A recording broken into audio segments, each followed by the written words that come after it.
Welcome to my attempt at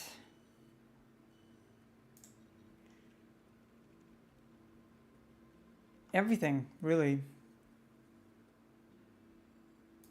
At trying to do 5 seasons in F1 Manager.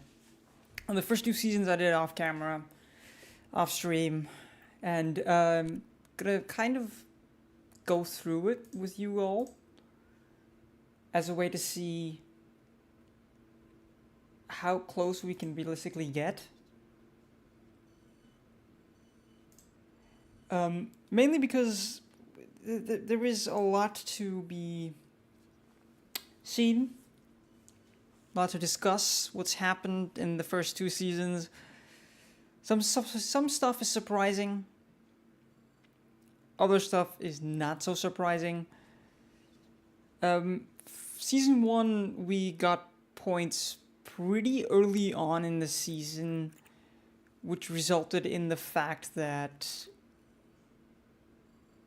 I stopped developing the car very early, which meant that we went to season 2 with a very good car, and we just we made major leaps, and then we got a major technological reset, going into season 2, which means that what was it? Which means that we got an insane amount of results. So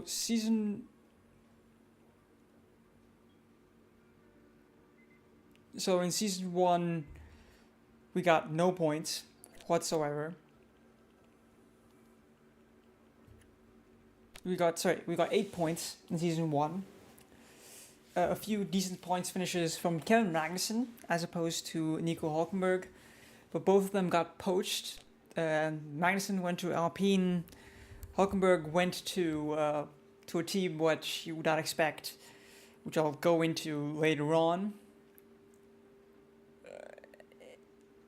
And the fact of the matter is, we went to the second season with 2 rookies, same as what we had right here. And basically our entire staff got a major reset. We got a bunch of new I think not a single person on the team remained from season 1 to season 2. Not a single one.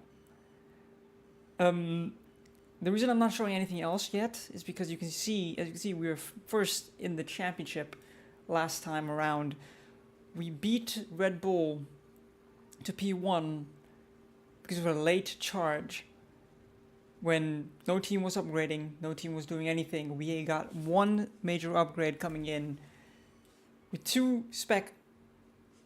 specs, we did 4 chassis research, which got us into a major position, and now we have to maintain it. Another thing that happened was we made it the double. I got Theo Pourchaire to win his first driver championship, which also meant I've gotten 25 of 30 achievements you can get in this game. Absolutely wild. So it's pretty good. It's as it stands, it's a very good thing going on. Our staff members. We've got the ex-Ferrari head of aerodynamics.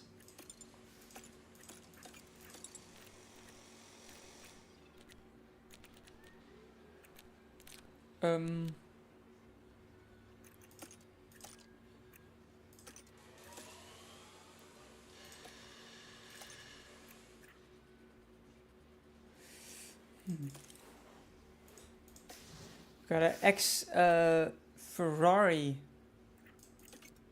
head of aerodynamics, Diego Tondi. Pretty wild, pretty great stuff.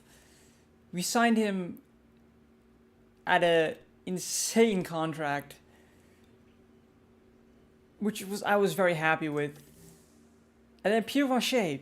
The reason Pierre Vacher is with us is because Red Bull broke the cost cap season 1, but they had such a good car that they could forget about it. But they had to sign off people in order to save some money. So Jonathan Wheatley and Pierre Vacher both were out of a contract. That meant we were able to sign Pierre Vacher for a 4-year contract, where I put it on a 2 double multiplier, which means that if anyone wants to poach them from us, it's basically going to be very difficult. It's going to be absolutely impossible. Jonathan Wheatley, much of the same, but this one was less of a bargain. This one I signed near the end of last season because he was on a 0%, 0 times a multiplier for a termination cost. So basically, if anyone wanted to poach him immediately, it was going to be 0. They would not pay us anything. Now, if they want to poach Jonathan Wheatley, they would have to pay $107 million to us, which, let's face it, puts us in a very good spot. Then our drivers. We also got Hugh Bird, because his driver was out of a contract at the end of season 2. Sorry, at the end of season 1. So yeah, Sergio Perez was no longer with the team. Another thing that happened was we got William Joseph. Will Joseph joining from McLaren. This was just a signing because I think it was VCarb or Alpine that poached our race engineer, which is pretty bad. Next, affiliates. I'm trying to do something that is kind of similar to what a normal team would do, which is have 4 drivers, 1 in each category. So we've now got Dino Beganovic. We had Zane Maloney, but Zane Maloney has been taken over by Williams. So let's take a look at the grid for season 3. The season 3 grid looks virtually unchanged. There's Nico Hulkenberg. He got poached from us to Red Bull, which was, I think, the one signing that I was like, that's wild, that's crazy. Why would anyone do that? Next, Ferrari and McLaren. Yeah, that's Ferrari. That's hard coded into the game, so that you kind of expected that. But McLaren gave up the services of Lando Norris in season 1. At the end of season 1, Lando Norris was no longer with with McLaren, which is crazy. Where he did go was not Mercedes. He went alongside Lance Stroll at Aston Martin. Oof. Yeah, that's right. I mean, this grid is these 3 drivers have had some have had a hell of a season. I'm gonna be honest. Zane Maloney getting taken over by Williams is also kind of wild. He was with us. He went from 76 rated to 80 rated with our facilities, which are very good facilities. We spent a lot of money last season on facilities because we were so far ahead, and research costs were what was our main source of development. Esteban Ocon, Yuki Tsunoda at RB, looking okay. Sauber holding on to Logan Sargent was weird. It's very weird.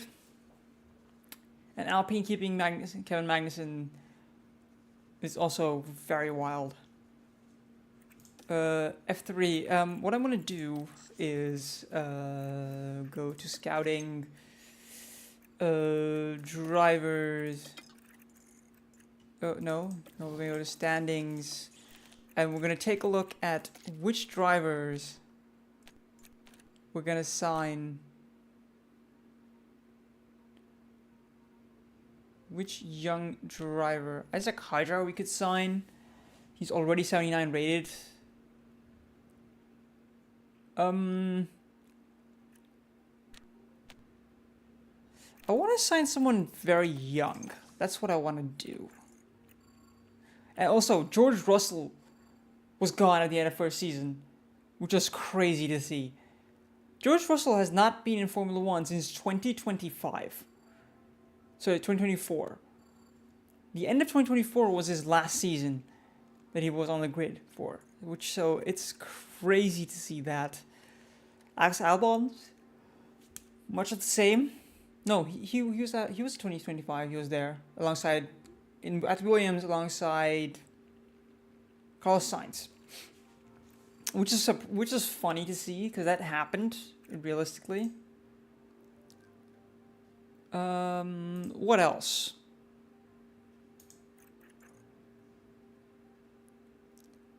Kimi Antonelli is still not made it onto the grid, which kind of makes sense. He's got a year left on his contract, but he has like a 3 million buyout clause, which we could potentially pay. But then again, we have drivers that are gonna be very much. We're gonna have some very strong drivers.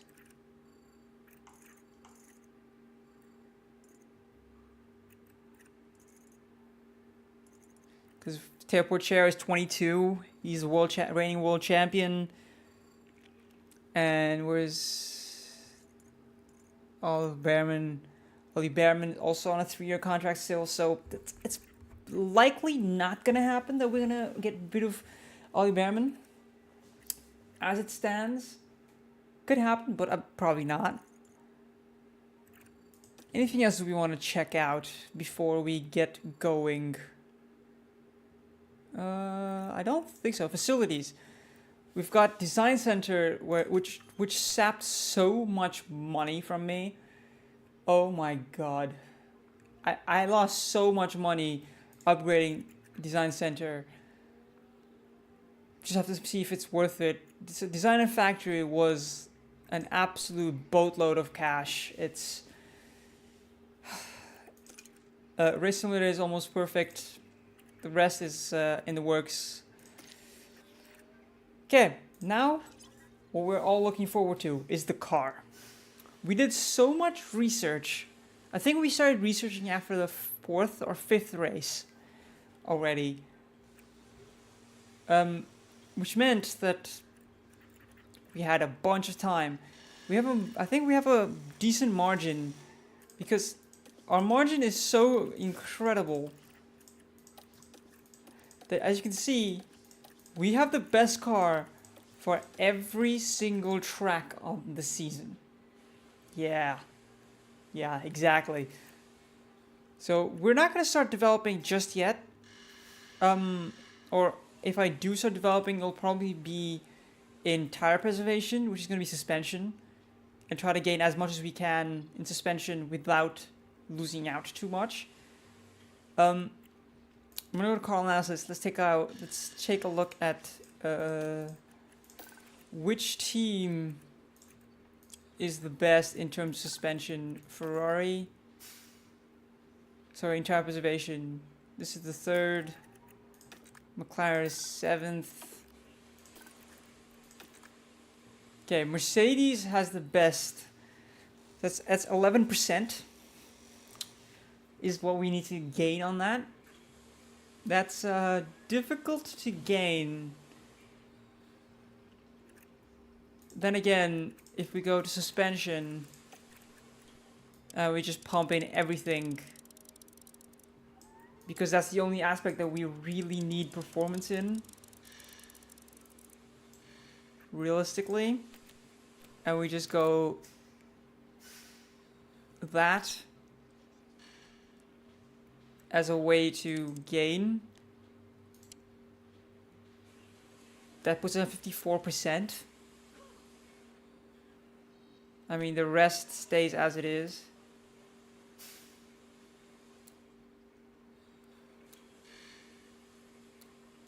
I mean, we could increase the lifespan of the components, which means that we will have to worry less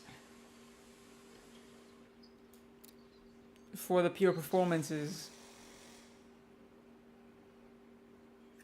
And this puts us top of the pile. Alternatively, we could just not touch it and also go for a low weight. Go for weight reduction as well. I don't know. What do you guys think about thoughts? Any thoughts for music or whatever? If you want me to put music on, let me know in the chat. Because this is live for the people that are not watching this live. I try to go live every week. At least I'm trying to be consistent with that as much as I can. As a way to keep myself occupied and keep that way I can keep a little bit of transparency, because I understand jumping in doing season 3 will be kind of difficult for most of you. It's a little bit of suspension of belief at some points, so why not? And also, full transparency, I did simulate a bunch of races at a certain point in season 1 just to get through the absolute insane amounts of races, amount of micromanagement. And either way, I still always simulated practice sessions anyway. Except for practice 1 in new sprint weekends. Sprint weekends were the only time where I didn't simulate. You know what? Let's go for intense. We'll put the 3 million in and set ourselves up for better stuff in the future. I think let's do that. And I think we've covered most, if not all, if not everything that we needed to cover anyway. So let's move on. We need to keep an eye on what's going on in the F2 championship, because we still lack one driver in the F2 championships. Because as I mentioned just earlier, I want to do 2 drivers in every championship.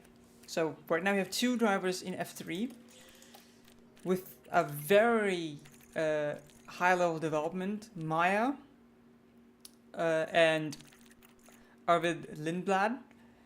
Lindblad ended up 4th last season in F3, so I'm curious to see if he can get first. One driver that shouldn't actually be racing in F2 is Kimi Antonelli. Kimi Antonelli won the F2 championship last season. So if we're being really realistic, he should not be racing in F2, but he is. I think it's just the game having a lack of drivers to put in F2.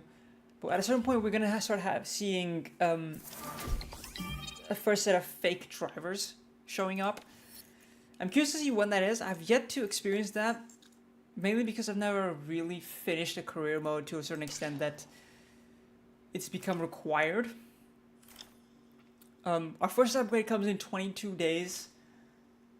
I'm curious to see how far ahead we are going to be able to stay by the time we get to the first race of the season. If our car is still going to be the first and the best. I don't know. Okay, so the boardroom has now been upgraded. Let's get on with it. Let's take a look. Everyone's enthusiastic and happy. Let's keep going. We don't wanna have too much of an issue. I'm gonna put some music on.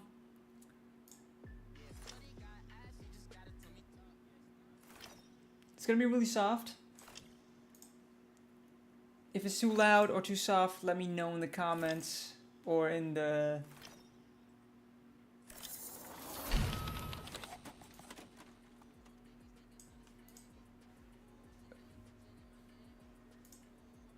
There we go. Some, Yeah, you know what? No. Let's screw the music. No need for music. We had suspension coming in.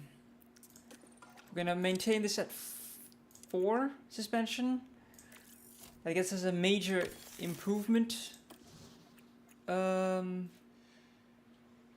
factory is top notch.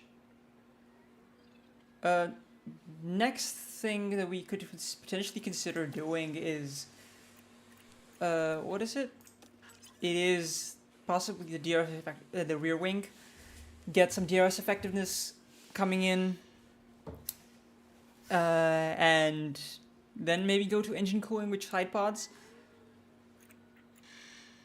Our chassis, I want to keep this as realistic as I can, and keep the chassis upgrades at a minimum. So maximum 2 chassis in a season. We already are on our first chassis, obviously. I don't want to overspend, because last season I had 35 million left over from my cost cap. I'd like to keep that. I'd like to keep it in check as much as I can. And I want to keep as much money in hand as I can, realistically. Reactions for, I need to go to Ollie Behrman. I need to put him on balance again, because he is getting to the point where he now needs to keep everything good. Because as you can see, his reactions are already at 100, so he needs to start now developing other aspects. Some, maybe like overtaking.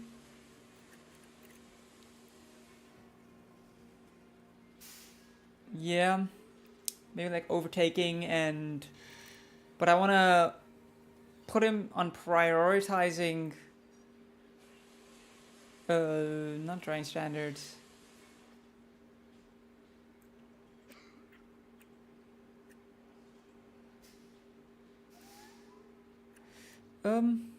Race strategy? No. Wet track? Or short runs? No, long runs. Drawing standards. No, we'll put him on wheel to wheel. Porsche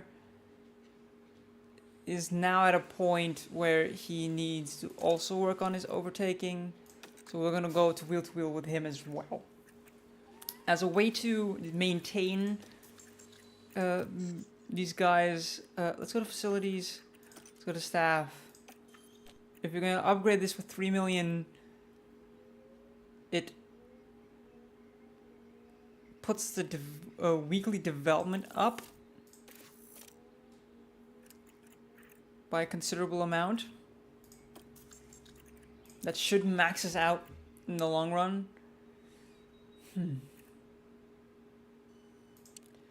I'm trying to prioritize right now pit stop times, because I want to try and also make this into an achievement goals. So at the time of this recording, we have 25 of 30 achievements unlocked. The ones where we have left over are win race in Shanghai, which, looking at the graph this season, we should probably be able to do that. Then the double digits, which is 10 Grand Prix in one season, which we could do because we got only to 4 last time around, or in one career, so 6 wins is possible. Grand Slam, earn a pole position, fastest lap, win the race, and lead every lap. That's something that's going to be a bit more difficult, but it's, I think, more possible this season than any other season we've had so far. Then we have Like Clockwork, which is win the fastest pit stop award. So at the end of the season. So that's why I'm prioritizing pit stop times over anything else. And win the Holy Trinity: Drivers' Championship, Constructors' Championship, and Fastest Pit Stop Championship. That's gonna be the hardest one to achieve, by far. So I'm gonna try though. Let's get on with it. Lindblad is developing at a very rapid rate. I'm curious to see how quickly he's gonna be in terms of development. Can he get to the level we expect him to be? I don't really know. I hope so.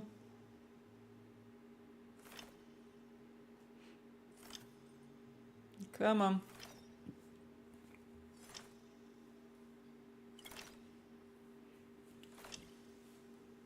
I think we're gonna have all our components also upgraded. Driver tension.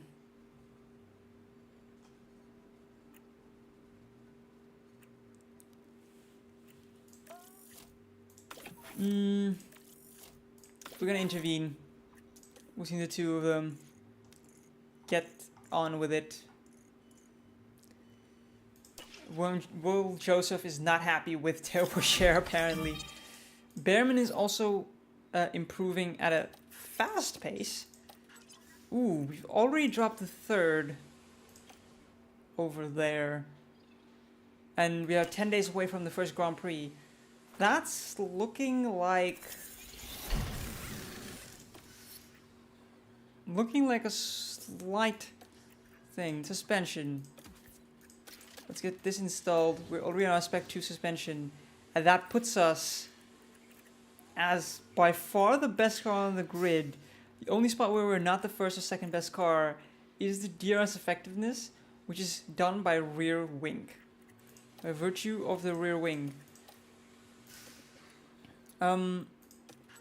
Which means we have to find out which team has the best rear wing. Ferrari does not have the best rear wing. Okay. They have the worst rear wing. Hold up. Ferrari is looking pretty bad. McLaren is looking like they have a slightly better rear DRS effectiveness than us. What's the gap to McLaren? Well, a little bit. Okay. Red Bull? No. Mercedes? Not Mercedes. Alpine is not Alpine. Williams? Also not Williams. RB? RB has the best rear wing. Okay, what's the difference? 2%. Oh. This basically means we're going to be prioritizing medium speed and DRS effectiveness. Rear wing comes in 12 days. Crap, okay. But this puts us more or less over the edge. If we're going to do this, it's going to put us 11% is what it could gain us. Or 8%, sorry, 8%. If we literally do nothing. If we do that, that gets us 2 positions as well. Our research is paying off already because we're able to develop at a much more rapid rate. We're going to wait for 12 days. We're going to do a major on this one as a way to make sure that we are prepared for next season as well. Because when we do research, we can get there. DRS effectiveness 7. That still is the 4th best car in terms of DRS. I mean, when you have a best car on the grid by far in every other aspect, the only place where you're gonna struggle is apparently Monaco and Canada.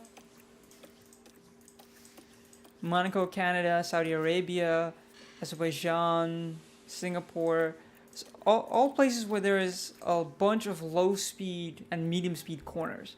That's the only place where we're gonna be struggling, in quotes, quote unquote struggling. Current overall ranking is first. I mean, we are the best car on the grid. We can ease off the pedals slightly as a way to counteract everything else. What we're going to do, though, is we're gonna do a lot, and we're gonna do a sponsorship event with with our trusty Theo Pourchaire, because of him becoming world champion, his marketability has gone way up.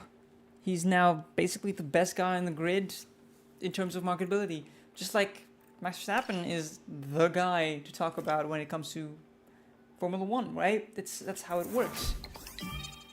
Hubert is also improving, apparently.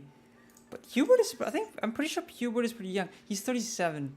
He is, other than our drivers, I think our youngest staff member?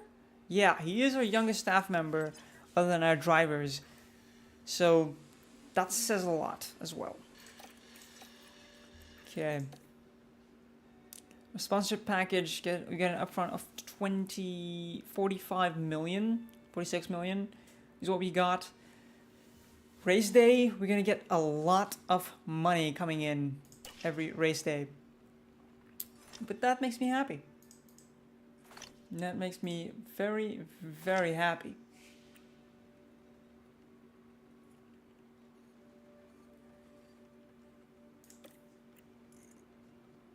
Okay.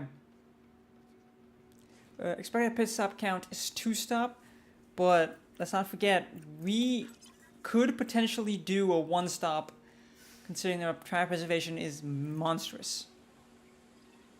I'm gonna do some simulation runs, 4th and 9th. I mean, that's a bit excessive. We are gonna aim high considerably. Welcome to Bahrain. I'm gonna manage FP1 for this first race to see how big our gap realistically is, as a way to get the best setup I can. I want to try to aim for 100% setup, considering that we've had this team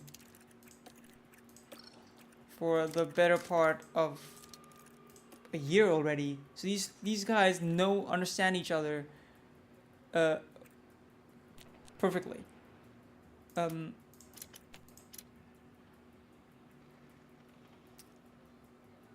We're not yet gonna swap the drivers out.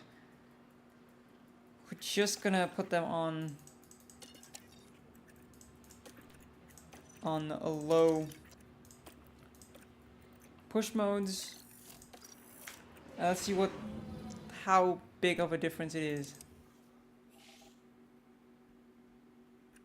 Okay, let's send out Behrman first and foremost. See how he performs.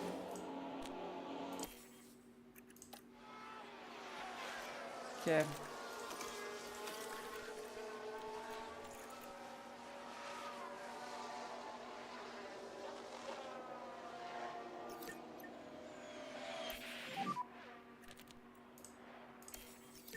Okay.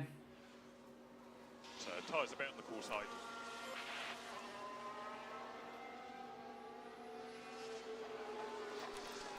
So 1.4, 1.3 seconds behind Lando Norris, who's on softs. Either this is a massive improvement, or it's a very 1 second on a low push, less than a second even. On a low push mode.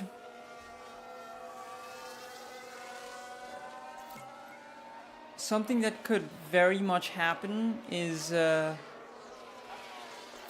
fact that how's the balance? I struggle a lot fast corners. Understood. half a second while everyone else is running mediums or softs. How's the car? Yeah, not the best.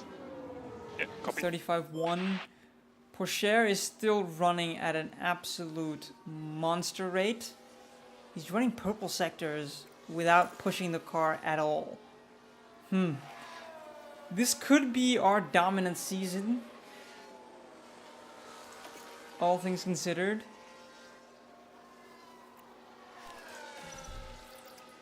This could be absolute domination waiting to happen.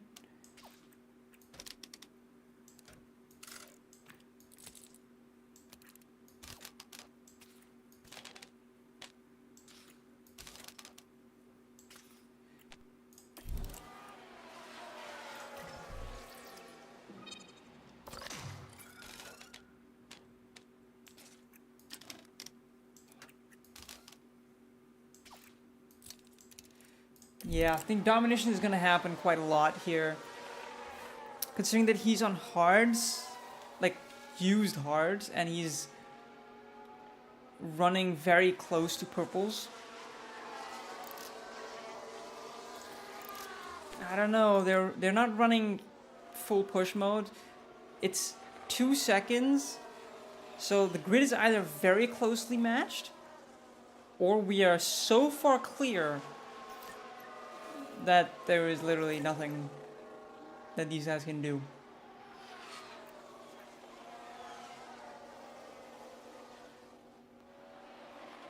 Antonelli is running in FP1 for Red Bull as well.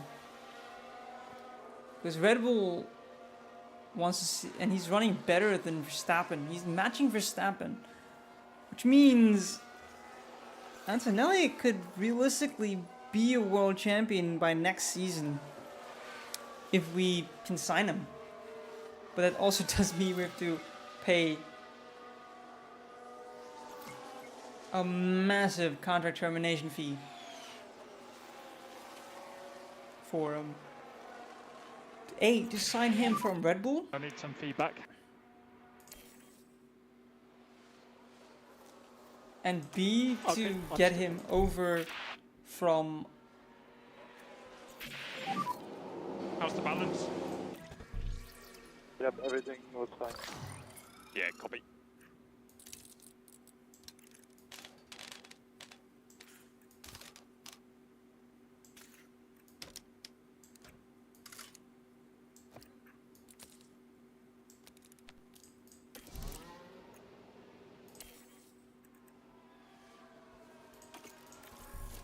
Okay. Behrman gets a better setup quicker. I saw this last season already happening. Gets a decent enough setup much quicker than the rest of the guys.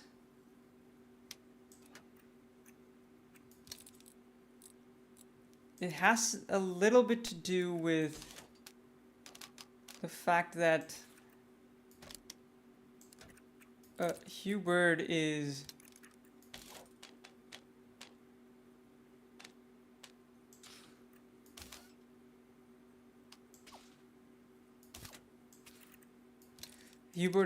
very good with him. I think that's what it has to do with. Quite a lot.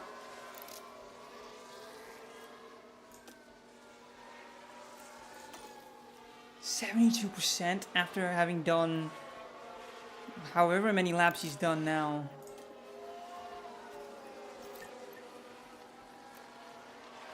Curious to see how many laps he gets done.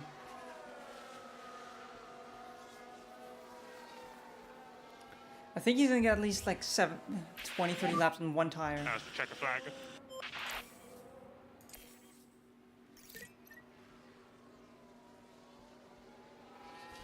The tire wear is not at all bad. He's done 30 laps on one set of tires. We could realistically do a one stop.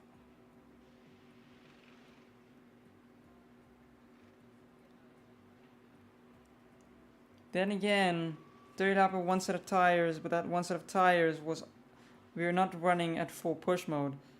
So 2 stop does kind of check out.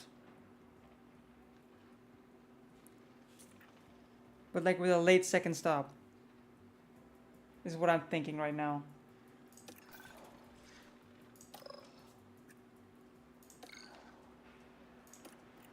Okay, so I'm gonna simulate FP2 as a way to see how good the setup could have been. 92 and 97. We can touch this up very easily.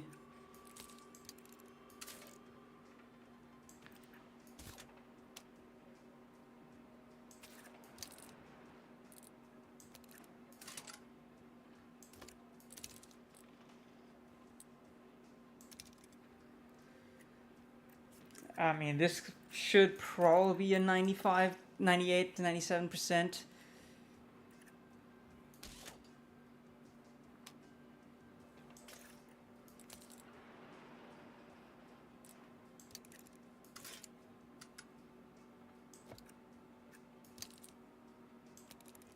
And this should also be 100% most likely. How many times were used? They use a medium and a soft. Okay. What were the results of FP2? Okay, 21 and 25 laps. Track acclimatization is not incredible, but we're gonna manage it ourselves now.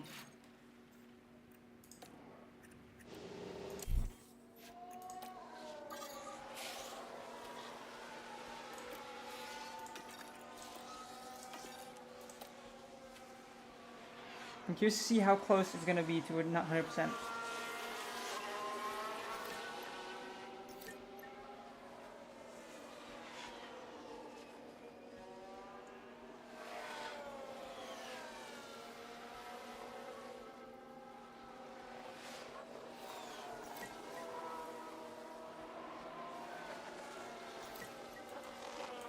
Okay, as it looks like right now, Sauber is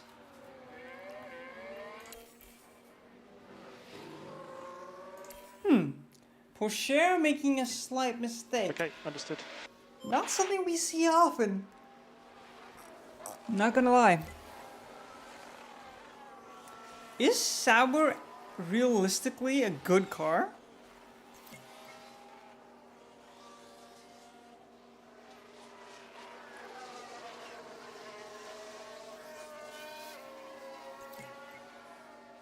That is what it's looking like. How's the balance?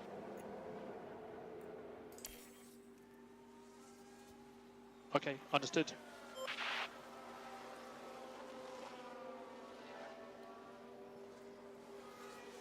This could be wild.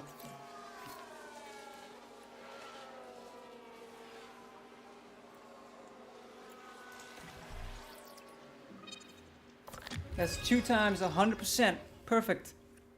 That's what we wanted.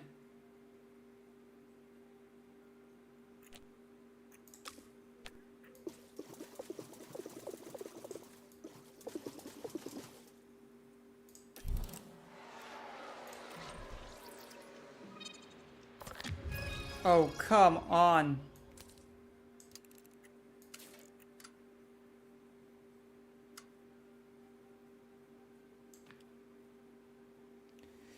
It's a 97. Crap.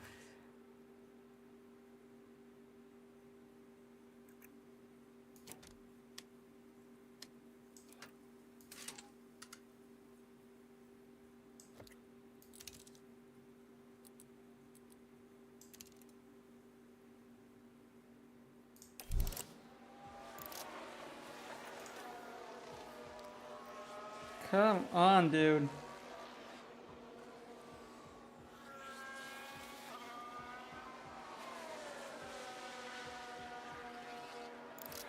Porsche, buddy.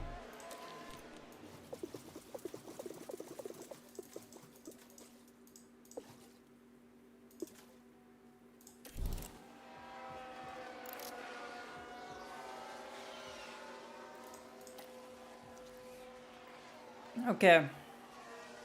But I think, realistically, I think the Saubers are gonna be front-running cars now. While Mercedes is gonna be near the back. Because they've been near the top in 2 of the last 3 sessions, at least. So, either they're only running softs and the grid is very closely matched, or they're not, and this is just them running circles in practice sessions.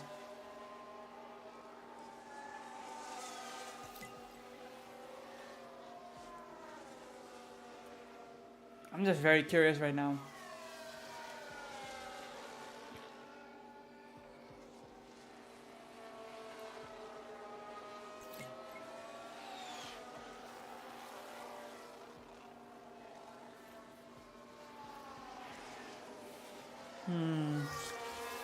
Is it possible that we could reach somewhere? How's the balance, mate? Understood.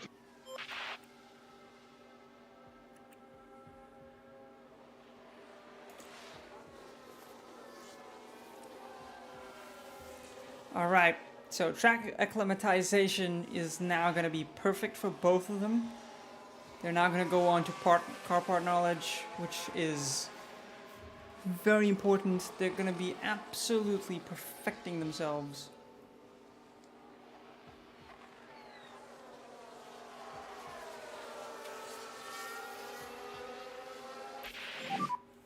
That is the checkered flag. Okay.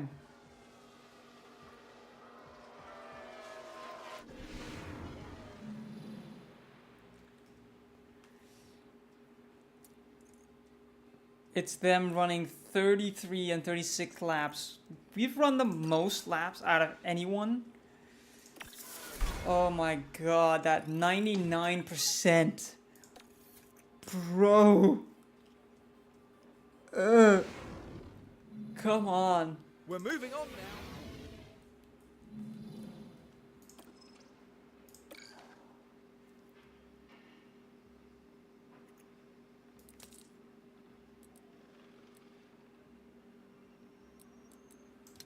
Oh my god. Okay, 99 and 100, that's alright. It's okay, Reigns. It's okay, buddy.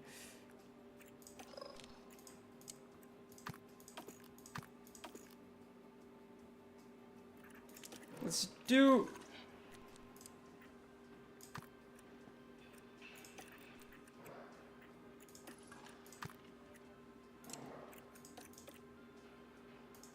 No, we're gonna do one lap.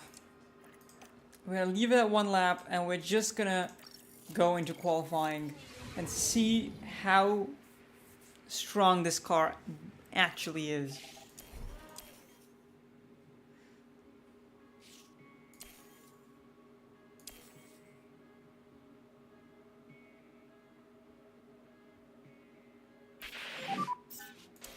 Track should be green.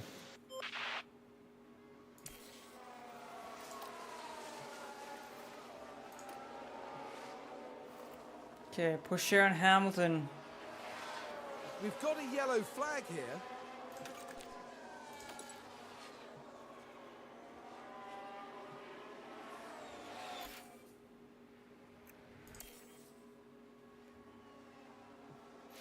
I have a feeling that Behrman was held up massively.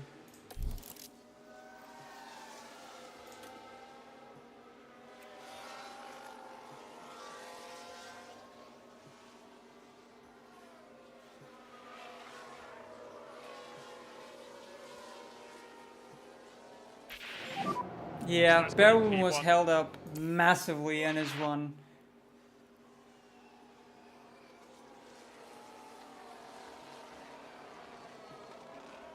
I think with a clean run, we're gonna be through very easily. I think Sargent... Yeah, the Saubers are not a bad car. Oh, it feels bad to see the Mercedes down here. Oh my god, that fall from grace is absolutely painful. The fact that a Sauber is now better than they are is absolutely wild. Oh boy. That's two of the most likable guys. Oh, I didn't even realize. Lando and Ricciardo have joined back up, going from one Mercedes-powered team to another, going from McLaren, both leaving McLaren in not so happy ways, and ending up at the same team years later.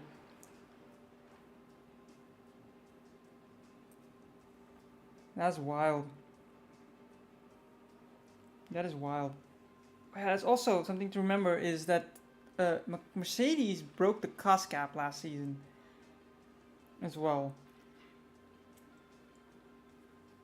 When I was looking at the statistics and everything, they broke the cost cap like by like 30 million, plus minus here or there. So they're in a very bad spot. Porsche is gonna run on the same old tire, and so are you. This is an attempt. Okay, so that's a green light. To see how it's gonna go.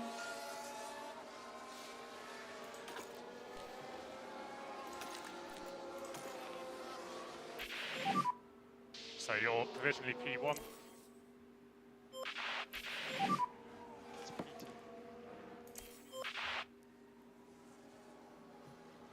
Okay, we're gonna be absolutely dominant.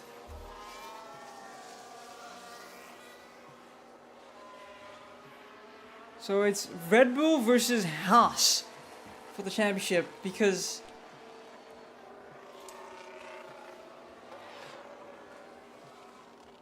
both guys were on old tires.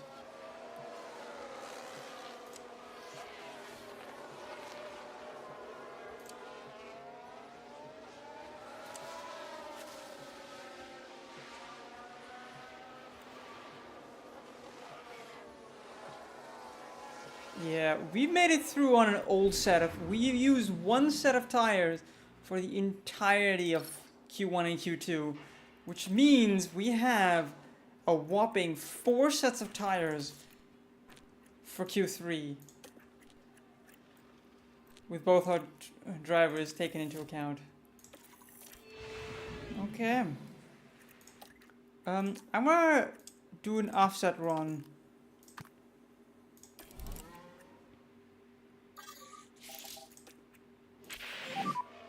Track should be green now. And I'm gonna see.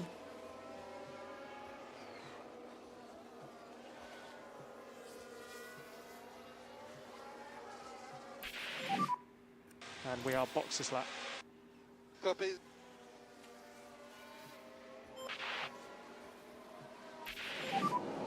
So we're currently P4.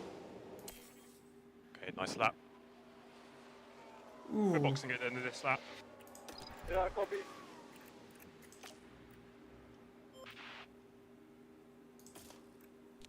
I'm gonna use 2 sets of tires.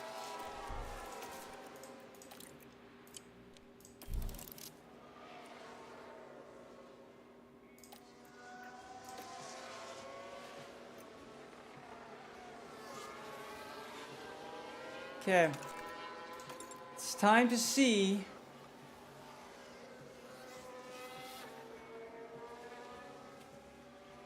a half a second. Teo Pourchaire just goes, Max, you wanted pole? Yeah, no. No, I'm just gonna pull half a second on you. That's crazy. That's, oh my lord, is that insane. That's a lap and a half.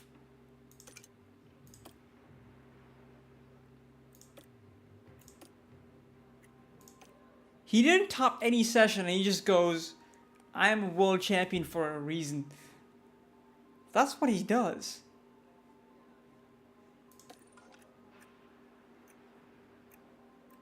And they're both as good with their tires as the other. Hold up, intermediates?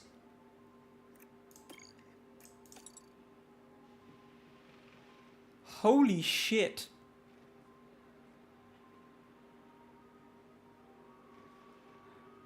I don't think I've ever seen this in Bahrain. The first race of the season, it's gonna rain.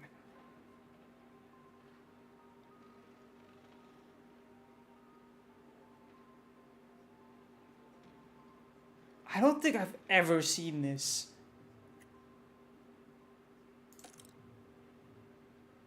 Okay.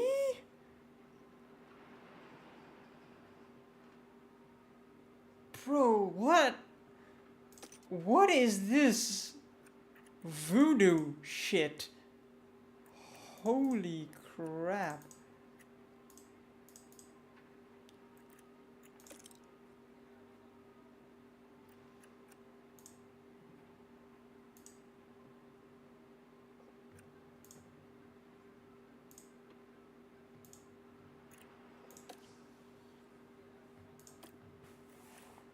I mean,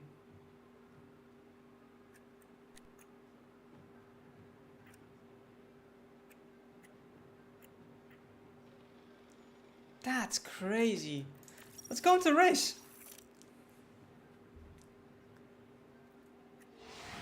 Let's see what we can do. Well, it's great to have you with us, folks.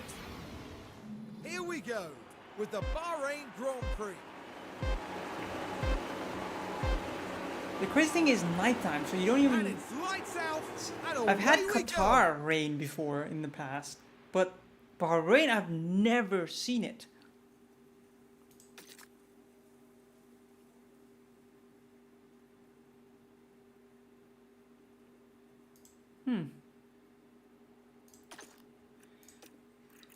Okay, we're gonna go maximum attack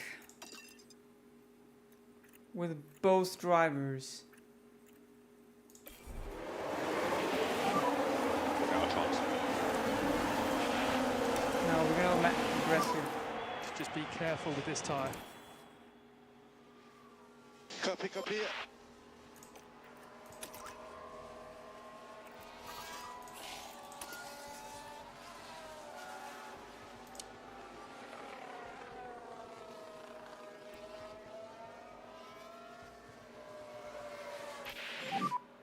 And safety car deployed. So recharge on. Okay, drive to the delta, drive to the delta. Okay. Try and focus on front tyre temperature through weaving. Sainz is out. Tsunoda is out. Oh. Okay, the safety car is in this lap. Rain, safety car. Oh my god, this For the this race is restart will just already. be recharge off. Copy.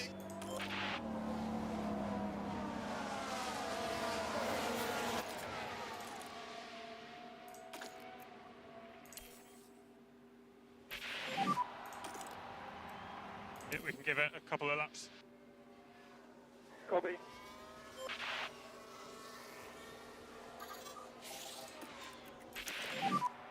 Rain is expected. Copy.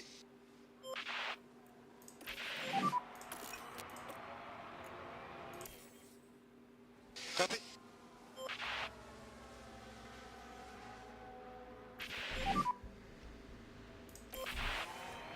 Okay, 2 minutes till rain at Bahrain. It's not something I expected to say.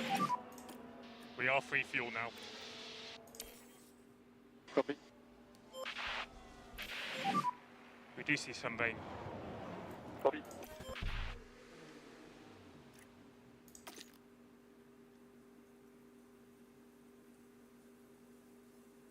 Okay, we're gonna pit to the inters.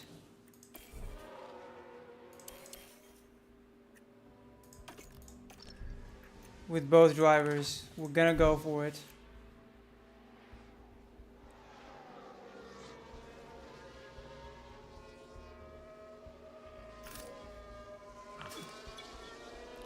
Oh! Did we actually get the net race lead with that? I feel like we did.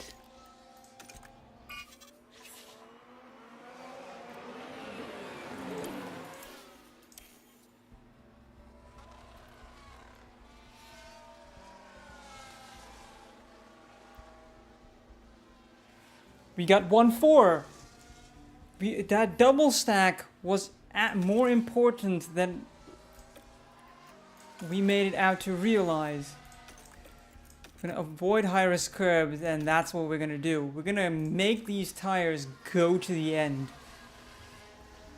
There's 2 seconds. We pulled 2 seconds to Hulkenberg because of that pit stop strategy. Wild. Gotta love it. Okay, Hulkenberg though has a car that can get him very close to us.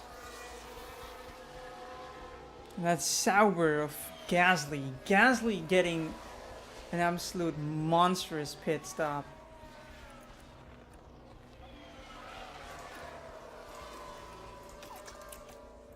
Okay, push with the tires.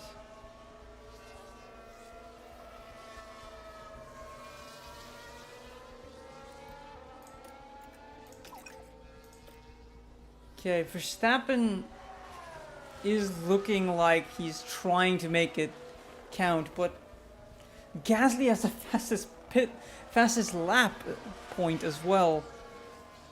The only time we're gonna get that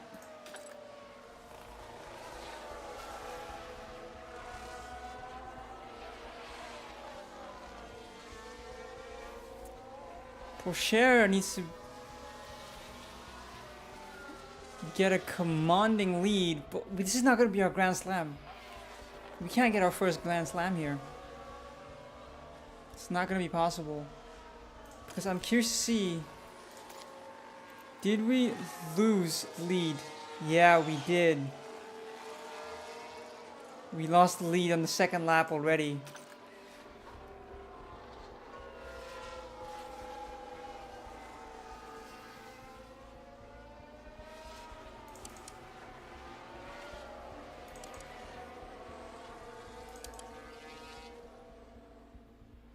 I think a lot of these teams are gonna have to do a second stop just to make it out of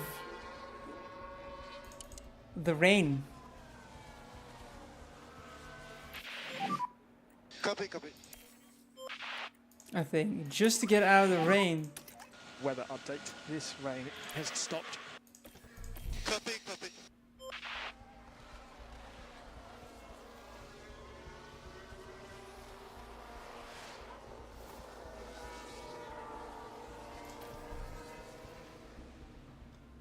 Okay, is anyone pitting yet? No one has pit yet. Copy that. No one is pitting yet. I'm gonna... Yeah, understood.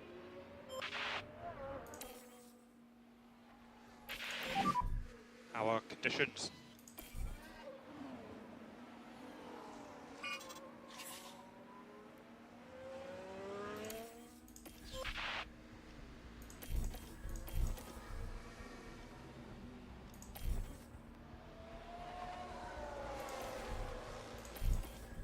Okay. Porsche, you're gonna be the first one to pit. And you're gonna go on to the hards. And you're gonna go maximum attack mode. And then you're gonna go into the pits. Also on mode. And you're gonna go maximum attack mode. And down in the pits. Oh, that's a slow one.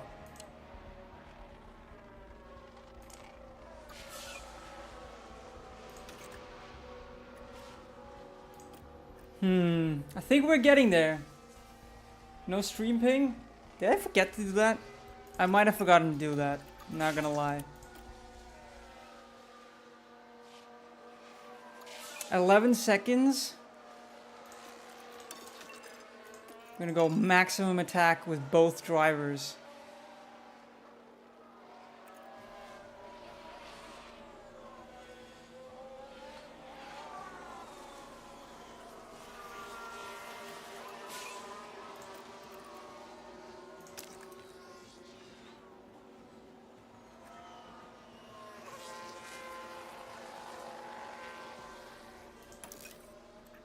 Can we get a Grand Slam? There's some bodywork on the track. That's not looking good for Charles Leclerc. Ooh, Charles Leclerc having a problem. Porsche gets a fast lap of the race. Hey, at least we can do a 1-2. 16 seconds to P3. So 1-2 with the fastest lap, perfect weekend. The only thing we didn't get yet is the ultimate Grand Slam, which is also leading every lap of the race. Which is unfortunate. Verstappen down in 14th. He was fighting for a podium, but he's no longer there. Here we've got a yellow flag.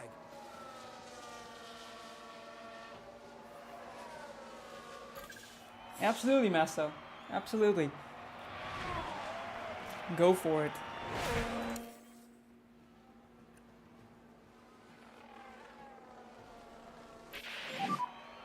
Okay, mate. Excellent job. The fact that they don't have a race.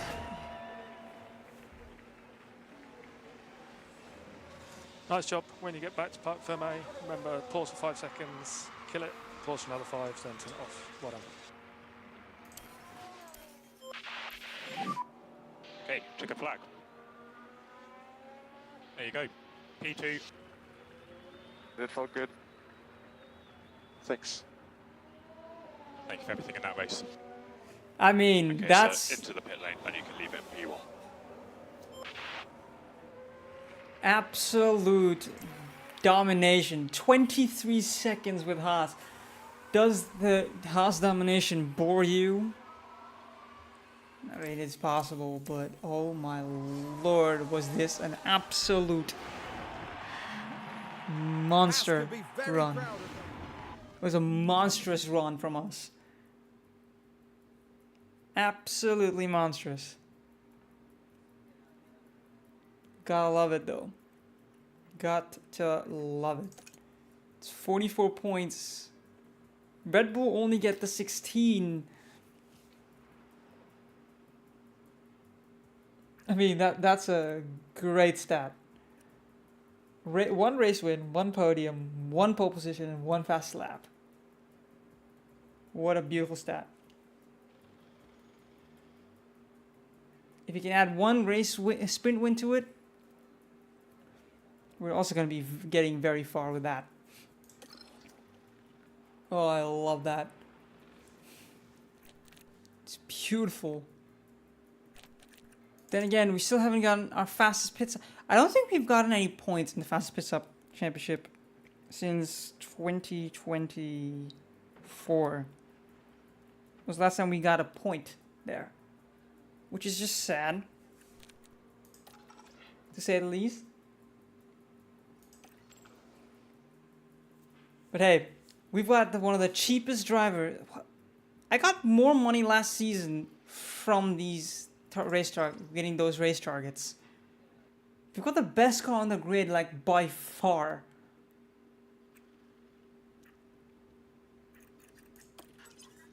Like by far the best car on the grid.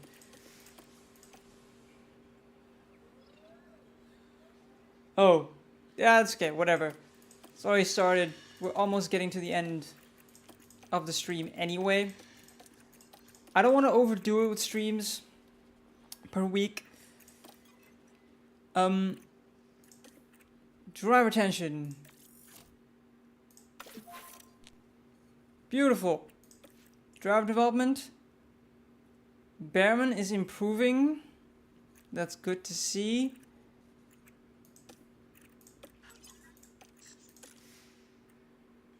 Okay. Everyone is enthusiastic. What does it look like in this championship? Dino Beganovic is down there. Paul Aron.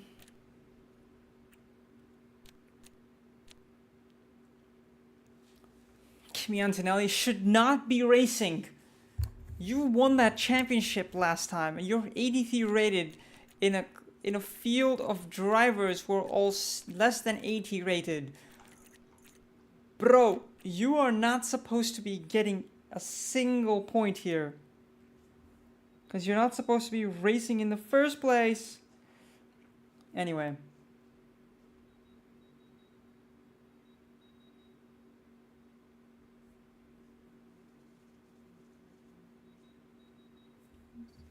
You can what?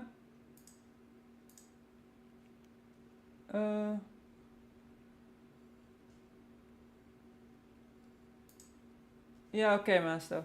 That's fine. Anyway, let's get an understanding. Who do we want to sign as our second driver in F2? Ideally, I would like like a woman. You know, that would be fun. Because we already have in F3, we have Lindblad and Maya. So that would be fun to have.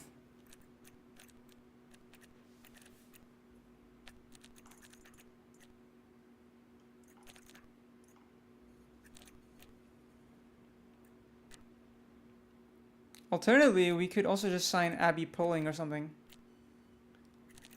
Or we could go into staff, or sorry, scouting drivers.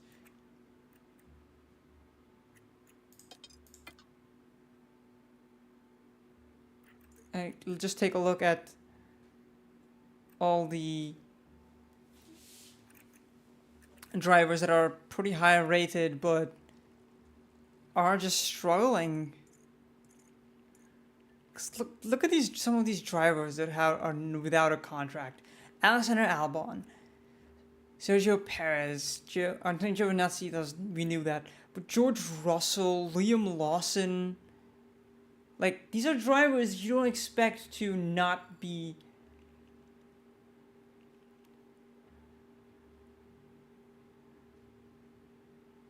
I mean, these are just drivers, Filippo Drugovich. I mean, these are just drivers that you would expect to have a contract, but they don't.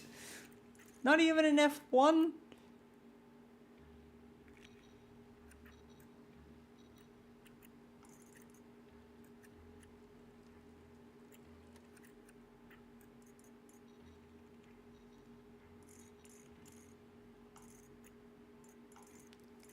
It's crazy.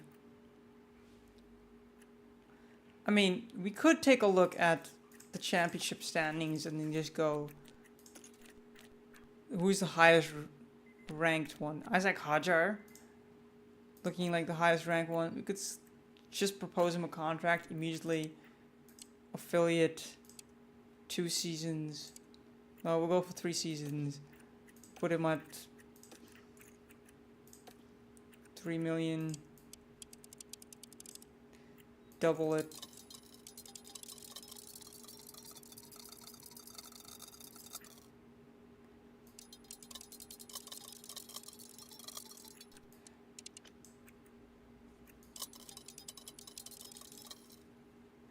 $850, and then we'll give him as well.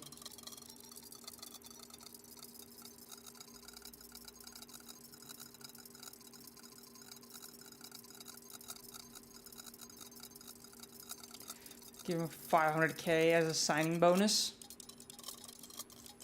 Why not? We have almost 70 million that we don't really know what to spend it on at the moment. Right? Like, that's...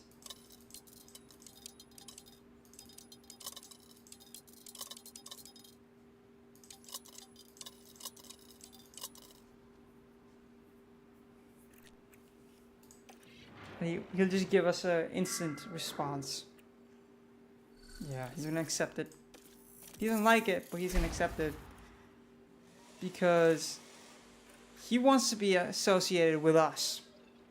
That's basically what it is. If you're associated with a champions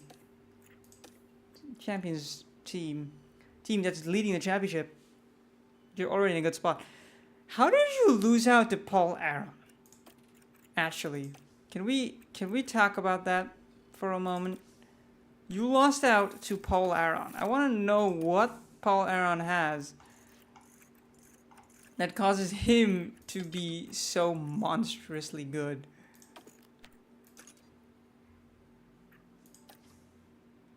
Because Kimi Antonelli is already at the level of Théo Pourchaire, and he's 3 years younger. Imagine you sign him and then you just like... Because there's the places where he's not on par with Théo Pourchaire. He's close. And the only places where he's not close is cornering and at braking. But even those, and adaptability, but even that is like almost at 90. And the places that are not at 90, he's already out-ranking Théo Pourchaire at. And Théo Pourchaire's development rate has already dropped to average. It was at maximum for a while, and it's already dropped to average.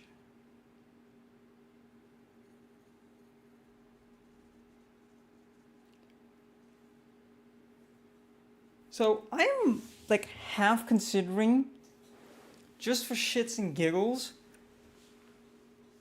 willingly paying that 3 million fee, getting him for 2 years, in order to sign him in a 3-year contract, so that I can set him up so that he can join the team in case of Ollie Behrman or Théo Pourchaire. Because Ollie Behrman is still developing at a high rate, but Ollie Behrman is like the only 2 spots where he is better than Antelliat, and one of them is marginal at best. I mean, his reactions are 100. His reactions are at 100. He's only a year older. Like, bro, Antonelli is a generational talent. He's a year younger, he's already higher rated. Jesus Christ. Okay. And I'm not even religious. Oh, boy.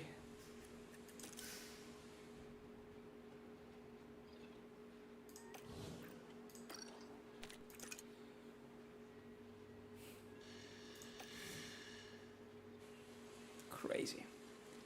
Anyway, with that, I'd like to end the stream. Thank you guys for watching. Leave a like, subscribe if you want to see more. And I'll see you guys in the next video or stream. Peace out and get out of here.